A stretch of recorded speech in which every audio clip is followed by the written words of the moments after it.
fan page, which is right here. That's a little bit of a hack for you. That way I get to use this over and over again anytime I want to. And from your fan page, you can actually run advertisements, etc.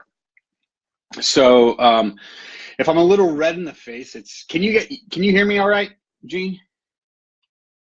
And then if you're on my fan page, if you can let me know if you can hear me, that'd be awesome. Just let me know, because I'm running my AirPods and my microphone. So if my face, thanks, brother. I'm going to take that thumbs up as you can hear me. If my face is a little red, it's because I picked my daughters up from school about an hour ago, and what we do is we come home, we do homework, and then I chase them around the house like a madman.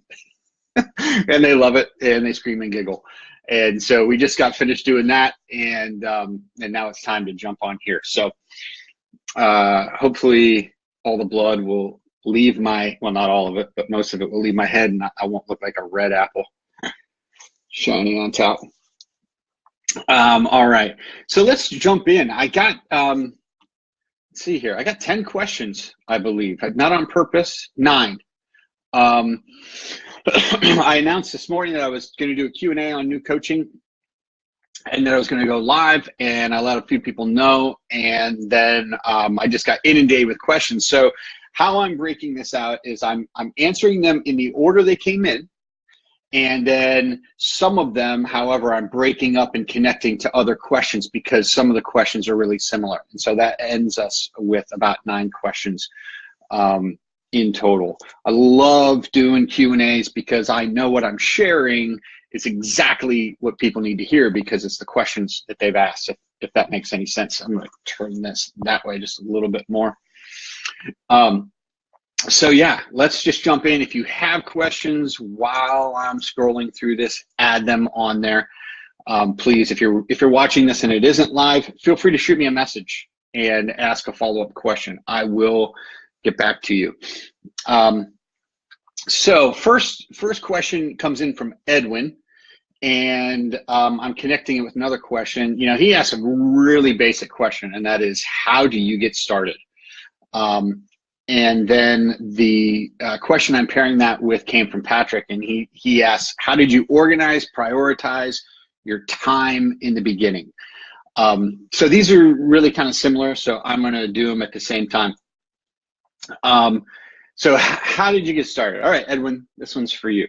And same with you, Patrick. So what I'm going to do is I'm going to just maybe share how I got started, and then don't do what I did. Because it was the slowest way ever. I started by blogging. Before I even launched my coaching business, I blogged for like 3 or 4 months.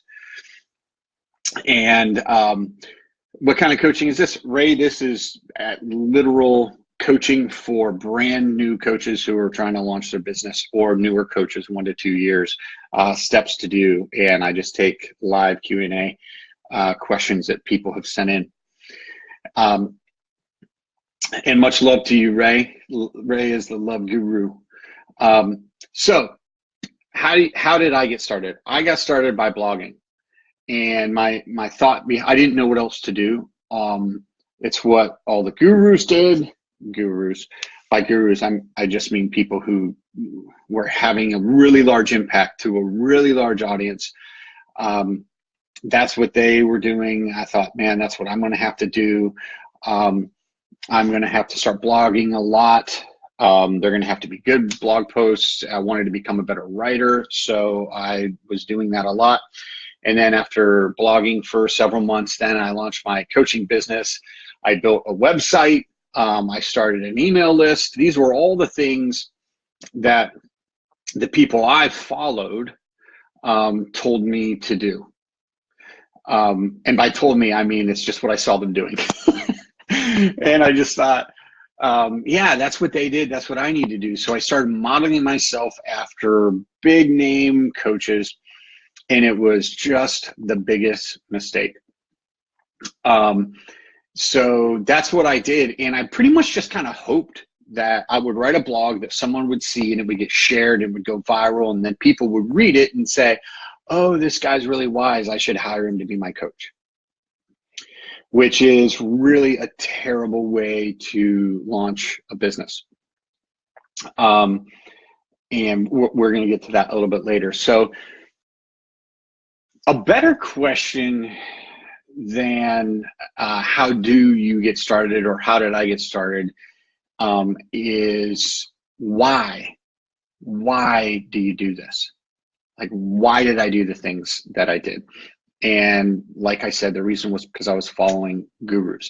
And I think that's one of the biggest mistakes new coaches make is they have a really poor model proximity, okay? I talk about this a little bit in my webinar. When I say model proximity, that's a noun, not a verb. And what I mean by that is if you're going to try to get into proximity to the gurus, it's not going to work because they are literally making hundreds of thousands of dollars a week or a day, $1 million to $2 million a month minimum. So what they're doing is not going to work for you. So, they oftentimes write books and they launch their books and they give their books away for free. And they just say, hey, pay for shipping and I give you my book for free. Well, that's great for them because they can afford to do that. They actually get a return on investment for sending you their book for free. It's not great for you because you can't afford to do that. I couldn't afford to do that.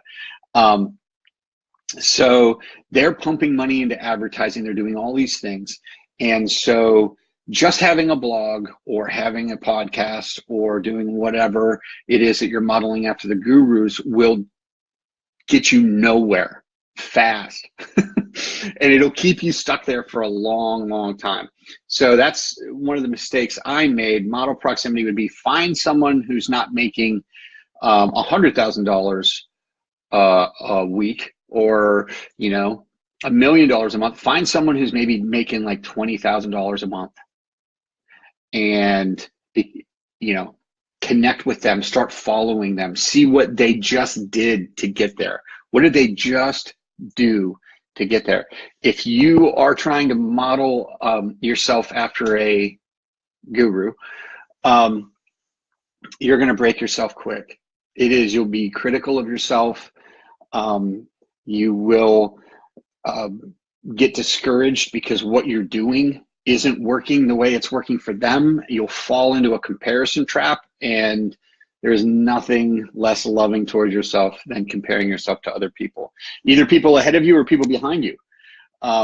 It's just unhealthy. So model proximity, a noun, not a verb. Who's doing what you want to do? And they just did it not too long ago. Does that make sense? So don't do what I did when I started. And then how do you organize, prioritize your time? Well, I use this sheet right here. This is a planner that I developed when I first started. I didn't know how to prioritize my time. I wasn't certain of my intentions. I treated my coaching business and my life's purpose more like a hobby than I treated it like a business. And you don't want to do that. Like if this is your calling, if this is what you want to do, if you want to make an impact by coaching, then treat the business part of it like a business, okay? Because it is. And you can have a heart-filled business. You can have business with soul. I do. I love it. It's my business, so I can do whatever I want with it. And my business has soul. My business has heart. Because I care about other people. We're going to get to that. So yeah, Patrick, I use this planner. It's just something I developed from like 7 different planners. I've actually shared this before, but the top thing on here is what I deeply value today. So I start with planning my days by value. What do I value? And then I move from there. Everything that ends up on this sheet, these 3 big projects, people I need to connect with, things I need to check off my list, that makes it onto my schedule and onto my calendar. And then I live by that. And I used to not live by a calendar, and I would say I want to be spontaneous, but that was actually a mindset issue. Thanks, Corey. And getting saved every day, brother. but now I can just literally plan my spontaneity, and I keep my word to myself. And then, this has a section, what will I do to enjoy life and celebrate it today? I fill that out every day. I know what I'm going to be doing tonight. Like I just said, I just got done chasing my daughters around the house, and we were all screaming and having a great time. And to me, that's a part of celebrating life. And then my purpose for this season in life is. So I've gone into that before, but if you want to know more about that, yeah, just do that. Gene, hit your patient, brother, and hop back on.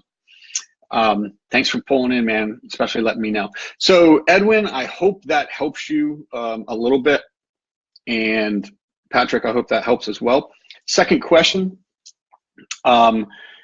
This question is anonymous, was sent to me through personal messenger. How do I get my message out about my coaching business and have companies and individuals get on board? Great question. That's it's a really popular question, understanding why. Like, how do I let people know that this is what I do? I think that question comes from how do I actually help people, which I think is a great place to come from. So how do I get my message out? Here's what I'll say in a nutshell. Be a leader in your space because you care about people. Be a leader in your space because you care about people, your clients, your potential clients, people who will never become clients. What I mean by that is when you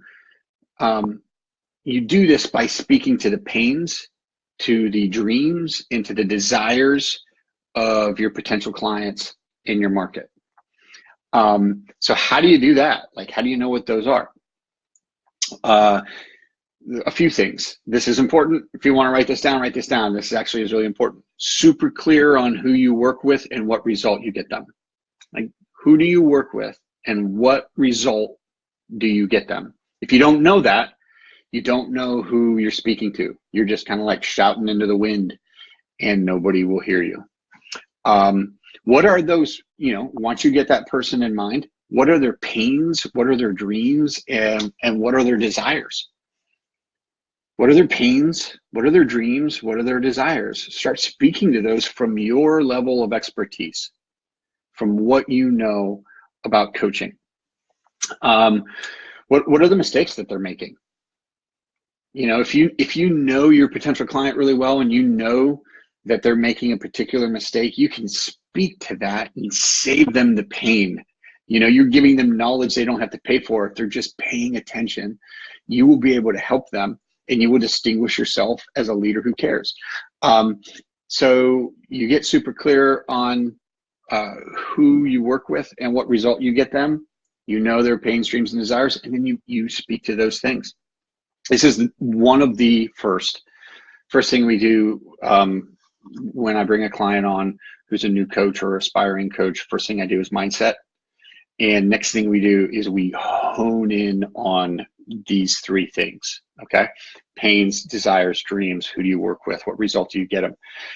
Then you just go engage those people. You have conversations with your market. These folks are everywhere. They're in your church. They have kids in the same schools that your kids go to. They're on Facebook. They're on Instagram. They're on Twitter. And you begin engaging them and speaking from a position of leadership, because if you've been through something that someone else is going through and you know how to take them through that experience to get to the other side, congratulations, you can help somebody. And that's what you do. You care enough about people to begin helping them. I think probably the biggest mistake coaches make when they first start is they want to speak to the masses. But I would say just start speaking to one person. Just start talking to one person that you can help. Because we want to, and it's understandable, look great in front of the world so that people will hear our message, which to us, our message is important. But you need to actually be in a conversation with one person, not hoping to be in a conversation in front of 1,000 people. Here's what happens when you get this right. When you know who you work with, you know the result, you get them. You know their pains, their dreams, and their desires. When you start talking about their pains, dreams, and desires, and you start helping them get to the other side of their issues, people will raise their hand and say, hey, it sounds like you know exactly where I'm at. I think you might be able to help me. Literally, that's what will happen. People will say, I think you might be able to help me. Can we talk? And then if you can help them, you just tell them, yeah, I might be able to help you. Let's have a conversation about it. So there's a process for that. If you're interested in knowing more about how to do that, that's critical, okay? Then shoot me a message. Excuse me for one moment. As I grab some water. All right, so that's a really great question. Javier has a question. How do I write a business plan? In my case, I want to offer church marketing and communication work as well as coaching. Javier, you asked a very specific question, so you're going to get a very specific answer, and I'm going to tell you exactly what I would do if I were in your shoes. People talk about the importance of a business plan. I agree, a business plan is important, but when you first start, you have to keep it simple. If your business plan includes scaling in 10 years or scaling in 5 years, it's too complicated. Oh, sorry about that. That's my sister. Hey, did you get my last text in 14 question marks? I think it's fair to say she's upset with me. Hi, Missy. I'll call you later. So if your business plan includes 2 years from now, it's a bad business plan. It's too complicated. You can't think about scaling to many clients if you don't have one client. So get one client first. That's all. So your business plan should be simple, and that is, how do I take on 5 new clients within the next 8 weeks? That's a simple business plan. And then you reverse engineer that. How do I take on, what would I need to do? How many conversations would I need to have? How many calls do I need to have with folks to see if they're a good fit in order to get 5 new clients in 8 weeks? And then the rest of it, how you actually do that, I answered in the first 2 questions that we answered tonight. So Javier, as far as business plan goes, keep it so simple. But what I would do if I wanted to offer church marketing and communication work as well as coaching is, odds are you know a lot of people in a lot of churches that are decision makers. I would start asking them what their biggest challenge is when it comes to their church marketing and when it comes to their communication and media. And then if you think you can solve that problem for them, I would tell them, I might be able to help you with that. We should have a conversation. You could launch your consulting business that way, like that. You could do it immediately. You wouldn't have to wait for anything, as long as you can actually help them. You know, if you can't, then don't tell people that, because that's just wrong on so many levels. But I think you can, Javier. I've seen a little bit of your work. Absolutely, you can do this. If you have more questions about that, just shoot me another message, brother, and I'll get back to you. Question number 4.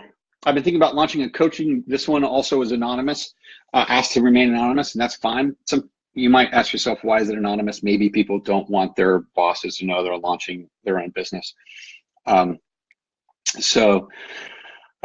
number 4, I've been thinking about launching a coaching business for more than a year. It scares me to death, but I really want to do it. How do I know if I'm ready? That's a great question. And here's what I'm going to tell you right away, immediately. This is a mindset issue more than anything. This is a mindset issue, okay? What do I mean by that? The best way for you to answer this question for yourself is to actually start doing it. Just launch, and then do your best to get ready after you've launched. All right. If you wait until you're ready to do the really important things in life, you won't ever do the really important things in life. You just won't. So think about a time in your life when you really wanted to do something So you started doing it, even though you didn't feel ready. And then think about how that worked out for you. You know, I'll give you an example for me. I was not ready to have my first child. I just didn't feel ready, but it seemed like, let's make this jump. You know, we wanted to make that jump together. So we did. We weren't ready. We didn't feel ready. The reality is, of course you're ready. Like, have some confidence in who you are and what you can do. I'm so glad I didn't wait any longer than I did to have Lillian. She is an adorable child who lights up the world with everything she does. She's curious. She's such an incredible artist. She asks brilliant questions, and I'm so glad that I didn't wait until I was ready in order to have her. If you're wondering if you're ready to launch your coaching business, the answer is you probably are. If you wait until you feel like you're ready, you will never launch. So launch. Hope that helps. This one comes from Kim. I prefer face-to-face sessions for the benefit of body language and nonverbal cues. Is there ever a time that phone sessions are adequate? Yes. Great question. I get that. And then for some clarification, just so everybody here knows, she sent me another message and she's including face-to-face in video. Yeah, video is awesome. We're doing that right now. But I would also say this might also be a mental issue, a mental block, a mindset issue, because your other senses will become heightened when you lose one of them. And I've done a lot of sessions over the phone with clients and gotten incredible results. And here's what happens.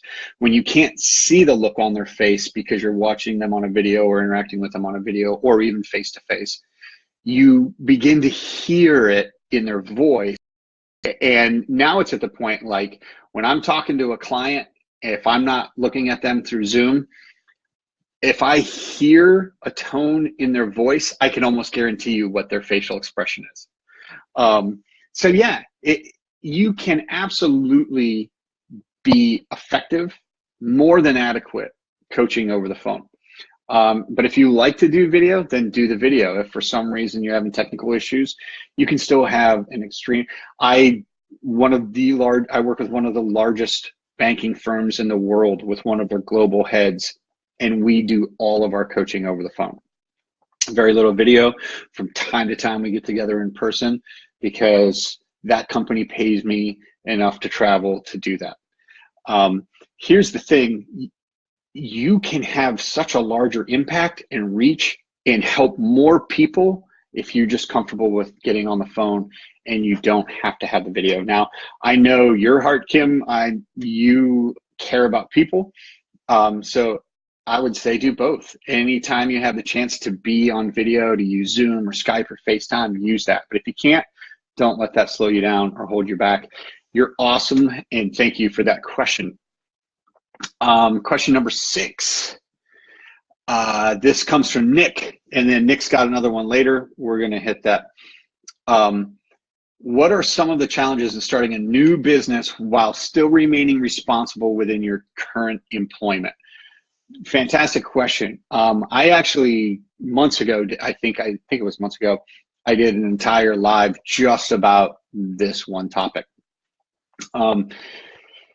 Yeah, when you're launching your coaching business, hopefully you either have money saved up or you have a job still. If you want to live in integrity, you are going to have to stay responsible to that job. So you are going to have to chunk your time appropriately and be focused. It's one of the reasons why I use that planner. So hopefully you have a job that when you are at work, you're at work, and when you're home, you're not at work, if that makes sense. And then you will find the time to build your business. And at first you'll take on one client, then you'll take on a couple, then you'll take on 4 or 5. Okay.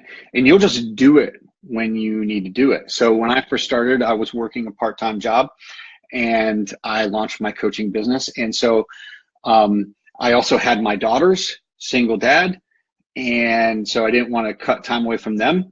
So I was really creative. I would work a little bit during the day, then I would write and I would do everything I needed to do for my business. And then I would play with my daughters and then I would put them to bed and I would work with my West Coast clients because I'm on the East Coast after they went to bed. So 7, 8, 9 o'clock Pacific time, I would be up late doing one-on-one coaching sessions. And my daughters would be sleeping not far from me. But yeah, I would have these coaching sessions, and you'll just do it when you have the time to do it. You'll create content when you have the time to create content. It's just what will happen. If this is your purpose, if this is your mission, then you will make that happen. In fact, I think it's better to launch your coaching or your consulting business while you have a job, when you're first launching, because if you don't find the time, if you don't want to make the time to work on your coaching or your consulting business, odds are you shouldn't be doing it full time. That may sound harsh, but I don't care. I think it's the truth. So I hope that helps, Nick. You'll find the time, you'll make the time. I've told the story before, but my provost, when I worked at university, she would work all day, put her kids to bed, and she would set her alarm clock for 2 a.m. She would get up and work from 2 a.m. to 4 a.m. on her doctorate, and then she would go back to bed for 2 more hours. That is how she got her doctorate. She would wake up in the middle of the night and spend 2 hours a night. But consistently, over time, she was able to get her doctorate. And then she advanced her career. So you'll find a way. And if you have a job while you launch and you don't make the time for it, odds are you aren't going to have a full-time business of your own because you don't want it bad enough. I'm not trying to sound like Gary Vee because I'm not him, but anyways, hope that helps, Nick. And then after mindset, this question, oh my gosh, can't remember who this question comes from, so I'm sorry I'm not calling your name out. After mindset, what's the biggest hurdle in starting your own coaching business? And then Nick, follow-up question, after mindset, what's the most important advice you would give someone who wants to start their own coaching business? And then Patrick asks, what would you change knowing what you know now? Brilliant question. Controversial answer. And I've talked about this before. It's controversial because what I'm about to tell you could influence you working with me. I don't care because I don't care about that because I care about you. So here's what I'll tell you. I wish I would have done this in the first year to year and a half of launching my coaching business, but I didn't. Find someone who knows what they're doing and pay them to help you. All right. So it makes sense why it's a little controversial that I'm saying that, but here's the reality. My clients hire me and they are hacking their time and hacking their money. And here's what I mean by that. I spent years figuring this out, years of my life trying to figure this out. And I worked at it. And you can ask Mike McCard, one of my best friends. He and I would talk on the phone every day, trying to figure out my business, trying to figure out his business. Years and thousands of dollars. At this point, I have spent over $50,000 investing in my business to learn how to do it well. Over 50K. My clients don't pay anything near that, not even close, not even the same ballpark to work with me. And they get the benefit of money I've already spent and time I've already spent. That's the biggest hack to anything at all in life is find somebody who knows what they're doing and have them help you. Maybe someone will do that for free. Maybe. It won't be that good if it's for free. You know probably about investing. Free stuff. My mom's got great free advice for cooking, not necessarily for launching a coaching business. So don't go to my mom, even though she's my mom and I have a successful coaching business, and ask her for free help, because it's not going to be good for you. Okay. And you don't necessarily need to come to me at all, but you're going to have to find somebody. And I had these conversations over and over with people. Oh, I'm not ready for that level of commitment. I'm not ready for that investment yet. I understand that, because I was there for a while. But if I could rewind it and go back in time, I would spend the money and make the investment quicker than I did. Okay. It's just an incredible hack. And, vet that person, make sure they care, make sure they know what they're talking about, make sure they know what they're doing. If I can't help you, or if you're not a good fit, I will help you find somebody. And this is answering your question the best way I know how. After mindset, the most important advice I can say is get next to somebody who's doing what you want to do and get their help. So that's a great question, Nick and Patrick. And then the final question, all right, this comes from my brother in Hawaii.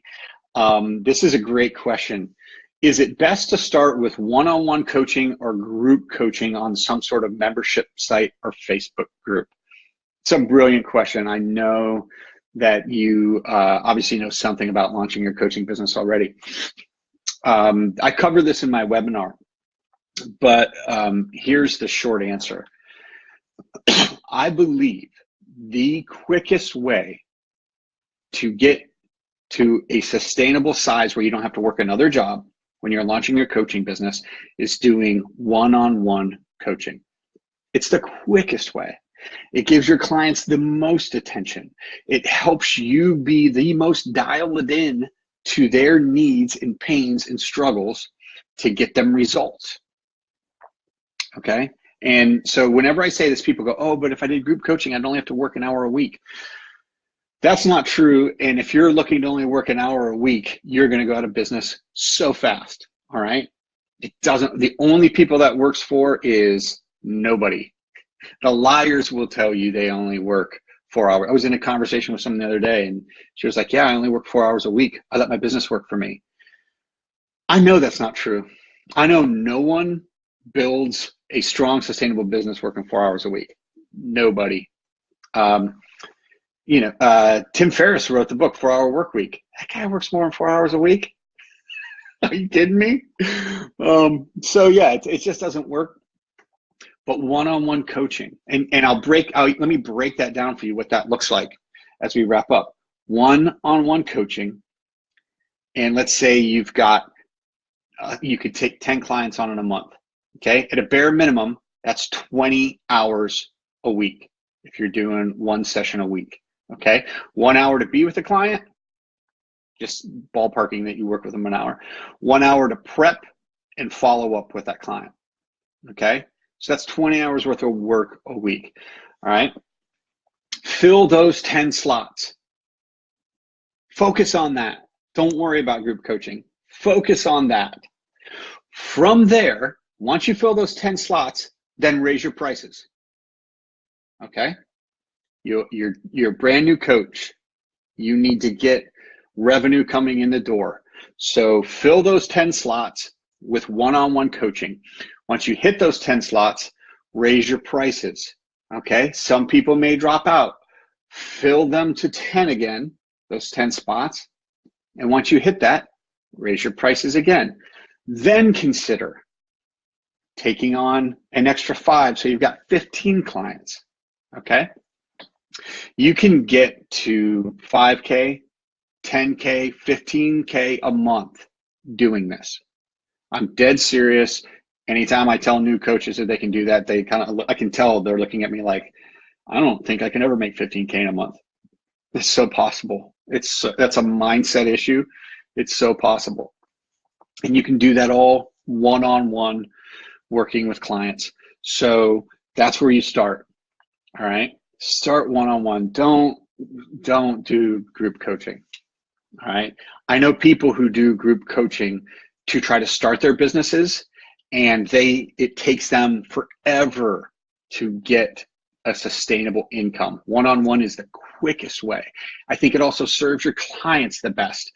It's totally doable. All right. So my brother from Hawaii, I hope that answers your question. If you have any other questions, shoot them to me. Thomas Topinski says 10 clients better be 20K plus. Yes, Thomas. If you're an expert, you can be charging those prices. If you're a new coach, and this is where I differ in my advice from most coaches. This is like a sacred cow. If you're a new coach, you should take what someone will pay you for your first or second client. Get a client in the door, start coaching them, and ask for more than you're comfortable with, but bring on a client that will pay you. And then immediately start raising your prices. But Thomas, I love what you're saying there. Absolutely. Chelsea, do you think you have to have a lot of experience before you get started? No, you get experience by starting, right? Chicken or the egg. So here's what I'll say about that. I have life experiences and had life experiences before I started coaching. I went through some difficult times. I dealt with some difficult things, and I got on the other side of them, Chelsea. Once I realized how I did that, and I knew I could break it down, I started working with other people to help them with those specific issues get to their other side. That's all the experience you need. You probably have some life experience, Chelsea, that you can transfer into helping somebody else. And if you can do that, you should do that, because, I don't know, to me, that makes the world go round. One person helping another person. So I hope that helps you, Chelsea. Thomas, just curious, why would you recommend someone that isn't expert be a coach? Because that's a really good question, but here's my answer. When I say expert, I'm talking about someone who would charge high ticket. Now, when I first started, I was an expert in dealing with very specific mindset issues and relational issues, okay? But I didn't have the experience to charge $3,500 a month at that time. So I didn't charge that. But now I have that experience. And so for some of my executive clients, that's the ballpark range that I'm in for them. If you're just starting out, you won't have the confidence to charge that much money. It'll never happen. So I try to lower those barriers and open it up, and have my new clients get clients as quickly as they can, getting paid as quickly as they can, and then they immediately gain that confidence and can transition to raising their prices. So you recommend leaving it open in charge monthly. When you're a brand new coach, yes, that's exactly what I recommend. Okay. Now, if someone's coming to me and they've been coaching for 2 years, I wouldn't recommend that unless they don't have any clients. If you don't have any clients, then you're not coaching. I don't know what you're doing. Not you particularly, Thomas, because I know you're good at what you do. But if you don't have any clients, then you're not coaching. So yeah, get clients, start making an impact, start helping people right away. You're welcome, Chelsea. Thank you for asking that question. Any other questions? We've been going 40 minutes. That's what happens when you get a lot of questions beforehand. I've been looking at my personal page the whole time. I just realized like everybody on my business page is going to be getting this profile of myself. So yeah, there we go. Do you feel like, Chelsea says, do you feel like you're only specific to certain things to help, or did you learn through coaching over experiences to help along the way? I'm not totally sure I understand that question, Chelsea, but feel free to ask it again. You feel like you only specific to certain things? No. So yeah, I mean, I feel like I'm really aware of it. Ladies and gentlemen, that's my sister. Didn't realize you were on. Love you, little brother. I love you too, Missy. So yeah, I will call you back, I promise. Everyone say hello to Missy.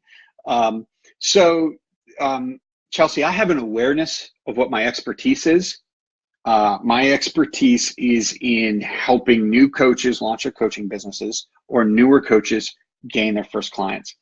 It's also in helping Fortune 100 and 500 executives make meaningful changes in their organizations and in their personal lives. Okay. That's what I've been focusing on for a while. So I'm an expert in that area. However, I do have some expertise in relational coaching. I've got a lot of experience in financial coaching. So I'm aware of what those are. I just don't offer all of that any longer. Does that make sense? Because to serve my clients best, I want to get really focused. When I first started, I was pretty general, and that was okay. It was the right thing for me to do, if that makes sense. Yes, I was able to broaden my horizons for helping people in different areas. But what you'll find, Chelsea, is as you launch, you should start pretty general. You should know who you can help. You know, like maybe it's helping people get unstuck, or maybe it's helping with people with self-care. But then you might get more specific over time, and you should get more specific over time, if that makes sense. Because the more specific of a problem you get to in someone's life, the more when you speak to that problem, people go, oh my gosh, that person knows exactly what I'm going through. I think they might be able to help me. And you can also charge more because of your expertise. So I hope that helps. Corey, James Akeley, I love your beard and your glasses. Brother from another mother, great minds. You know what I'm saying? I know you do. I know you do. All right, any other questions before we wrap up? I did not plan on this going for 42 minutes, but some really fantastic questions that came in and some great questions. Thomas, thanks so much for joining me, man. Hope you're doing well. And Chelsea, thank you for connecting. And if you want to connect more on this, shoot me a message. We'll set up a conversation, and I'll try to get you as much clarity as possible. Anything else before we head out? It's beautiful here in Virginia. Like it just started turning into winter. So I'm a fan for a little bit of the cold. Not too long, but a little bit at least. 5 seconds and then we're shutting it down. Thank you, everyone who scrolled through here. And if you're just watching this, thank you, Missy. Yes, that's right. Kevin, all right. Did you find your clients?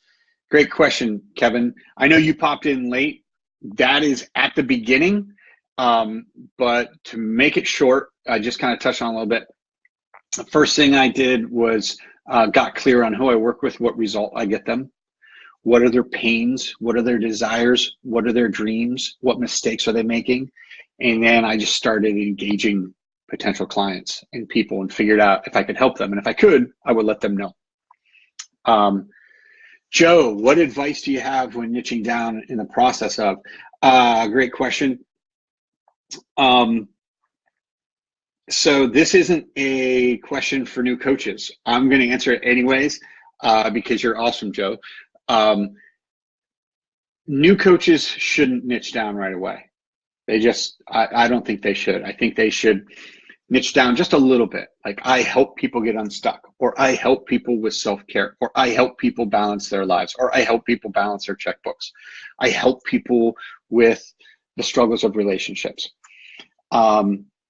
because they're just starting and they need to be able to connect and find clients, and they're not charging high prices, nor should they. The thing about getting super specific in your niche, Joe, is that the more specific you can be, the more specific specific of a problem you actually solve. If I have a very specific problem I want solved and it matters to me, I'll pay anything to get that sucker figured out. Does that make sense? Also, if you know that very specific problem, you know the very specific person who has the problem. So when you speak, even generally in like a blog post, you're going to resonate with that person and they're going to begin to see you as the expert and you're the person they want to come to. So you don't have to niche down. You don't have to, but you do have to be clear on who you work with.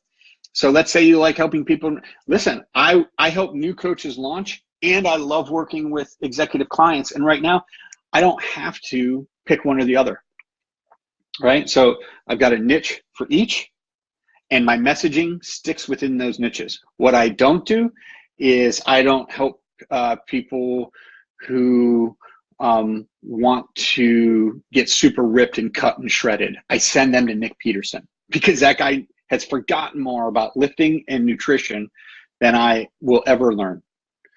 So does that make sense? Hope so.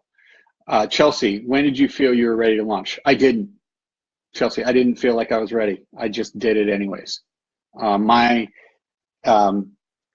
I got divorced and dealt with bankruptcy and a few other things years and years ago, I hired a coach. His name was Maston Kipp.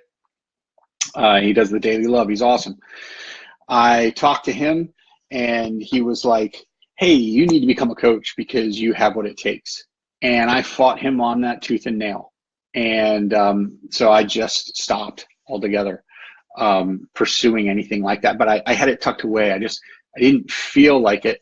And then I was in a situation where I was like, I had to move because I wanted to be between my ex-wife and her parents and my parents. So I picked where I live now because it was right in the middle of all of them.